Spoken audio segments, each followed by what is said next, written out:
Clash of Clans and Clash Royale are from the same maker, Supercell. The world they belong to is set in the same fictional universe, and even on some occasions we can clearly see them collide, meaning if you were in Clash of Clans, you can probably take a plane over to Clash Royale. So what makes them different? Well, quite a lot actually. These games are completely different and nobody should be comparing them, but there's been a lot of talk the past 2 years, so let's talk about it. Before we get into what they do good and what they do bad, we have to briefly identify each game. Clash of Clans is a strategy action game. The essence of the game is that you build your own village and try to defend it as much as possible. Conflict is also a theme in COC, as you can get attacked by real world opponents. Unless you're still in the tutorial, then you'll get attacked by goblins, but I mean, who's still in the tutorial? Like, it's so quick. In short, you will spend a lot of time making your village strong and building an army for defensive purposes. Clash Royale, on the other hand, is a tower defense game where you play against a real world opponent. There is no base, so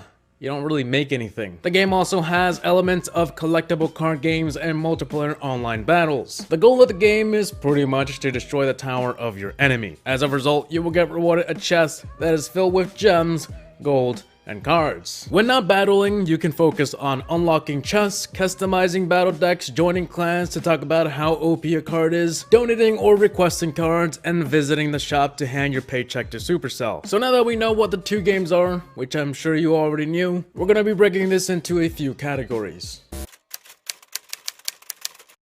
Both titles are mobile free-to-play games you can find on the App Store without having to spend a dime. In fact, you can play forever and not have to worry about money. As a free-to-play game though, what do they both have to offer in terms of content and support? Keep in mind they are made by the same company. Yes, I know a lot of people are going to mention that, but they are two separate teams. So, they operate a bit different. As far as Clash of Clans goes, the game is pretty old, and it's amazing how it's still played by millions. Every year the game seems to get something that makes it rise up to the torch, which is why the game is still alive. Even if you don't play Clash of Clans, the major updates it's had is what keeps new and old players playing. Updates like Heroes, Clan Wars, and the Builder's Base have all been huge additions to the game. Not to mention that Clash of Clans is more seasonal friendly, meaning that they're most likely to do something for holidays than Clash Royale. So far the support is strong, and even if they go months without a good update, you know they're gonna come back with something good. There's a lot to do in Clash of Clans, and the lack of skill needed to be a good player makes it great for everyone. Clash Royale, on the other hand, has been out for 2 years, and we've seen a number of great updates,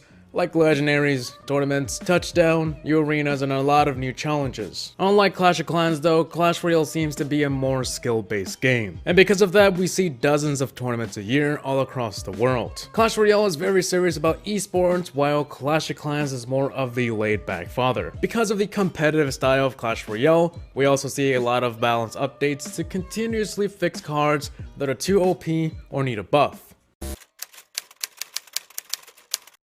In Clash of Clans, there's always something to progress. Like, always. If you have some free builders, you can play all day to fill your collectors before putting those builders to work after hours of farming. If you want to speed up the progress, you can always use a little bit of gems to boost all your collectors for an entire day. In terms of progressing through levels in Clash of Clans, that would be town halls. It's no doubt you'll be trying to max for years upon years. With the amount of content you unlock each town hall, every time you go to the next one, there's a lot to do. Of course, you have the option to buy gems to speed up that progress, but there's not much to do with gems in Clash of Clans other than skip timers, boost, and buy more builders if you don't already have all 5. Speaking of builders, there's also one problem that Clash of Clans has that Clash Royale doesn't. That's the really long upgrades that can take up to 2 weeks. On the flip side, Clash Royale progression is a bit more different. When the game first came out, it would have took you like a few decades to max out, but nowadays,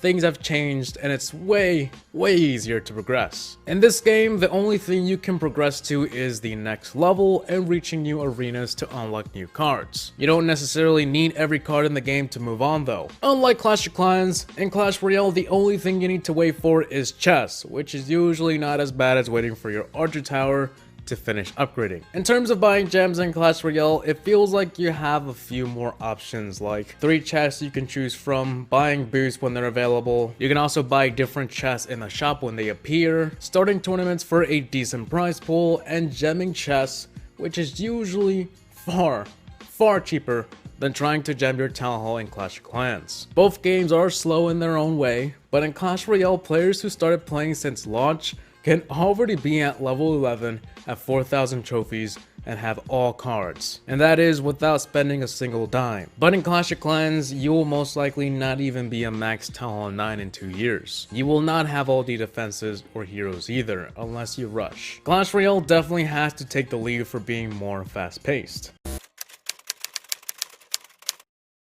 All games have problems, and these two without a doubt have some major issues. There's a handful of problems in each game that really just affects who plays the game or not. Clash Royale problems are far more known, and even after 2 years, sometimes the team just can't get stuff right. With constant OP cards, glitches, and meta problems, it definitely makes a few people shy away from the game or just go to Clash of Clans. I think one of the most harming problems to the game is the meta and new cards. New content is always nice, don't get me wrong, I love when they add new cards, new arenas and all that, but when a card is broken and it's too OP, it usually remains OP for weeks before finally seeing a nerf. This is unacceptable, and this is also the reason why the meta is also a problem. Once the meta is set, it stays for months, and ladder gets stale because we face the same decks every day. Clash of Clans on the other side has had its days with a number of problems like game mods, cheating, botting, very OP troops, matchmaking problems, and that one time they nearly killed the game. You know, when they forced us to protect our Town Hall and they kind of killed farming. But after 5 years, they've managed to get a hang of it and not screw up so much as Clash Royale. That doesn't mean they have no more problems though. Yes, there is still mods that exist for Clash of Clans. And even though nowadays you're most likely to get caught far quicker than before, people still use them.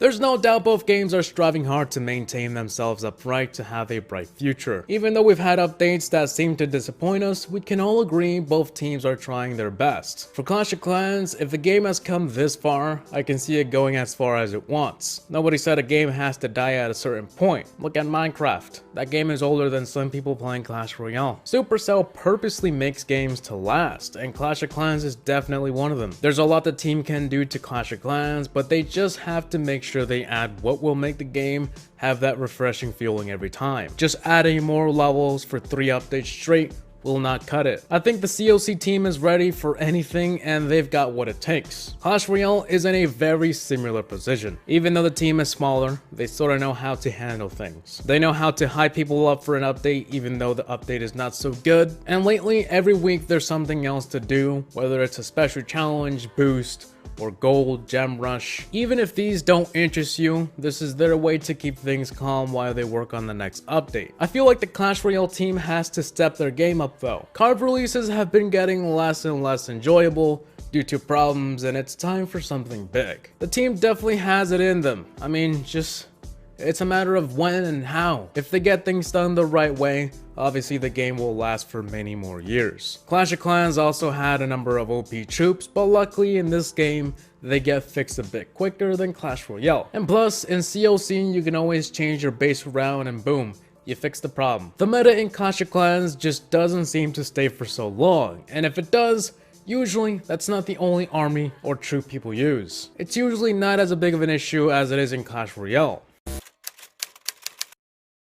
We've already sort of talked about money a few times, but it's time to revisit how well each game complies with the free-to-play player and a player who doesn't mind spending a bit of cash. In Clash of Clans, usually the first thing players buy is some builders because it's permanent and, well, it'll help you out. Once you buy them, there's no one taking them away from you. The only problem though, you can only buy them with gems, which means either wait to get some gems. The other way to get gems is obviously to buy them. You don't really have much options to get more builders. In terms of the game pushing you to buy gems, I don't exactly think Clash of Clans does that, except for the builders base. There is a limit of how many times you get to attack before you're asked to wait or gem. To be honest, that kind of feels like a cash grab move by Supercell. The good part about COC though is that even though you may be looking at a few years of farming, you will never have to pay for anything. In Clash Royale, like we all guessed it, things are looking a bit similar. If you want to buy gems, go ahead. You might unlock a card or two that you can keep forever,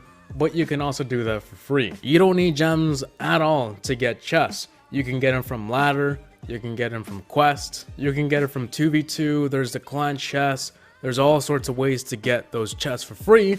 So in some way in Clash Royale, there's literally nothing, absolutely nothing you need to buy, not even something that's permanent.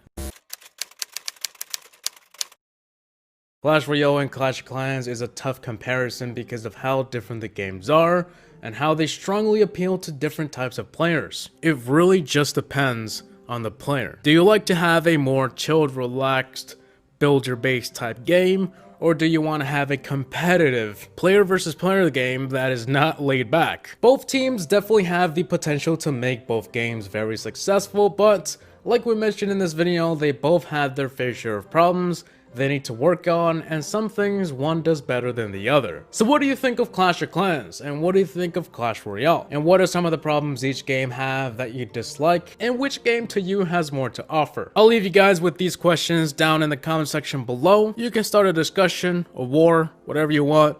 Just discuss it down below. So with that being said, like always, I want to thank you all for watching. If you liked the video, make sure to hit the like button. It really helps me out a ton. And also subscribe if you haven't already. So I'll see you guys on the next one. Peace!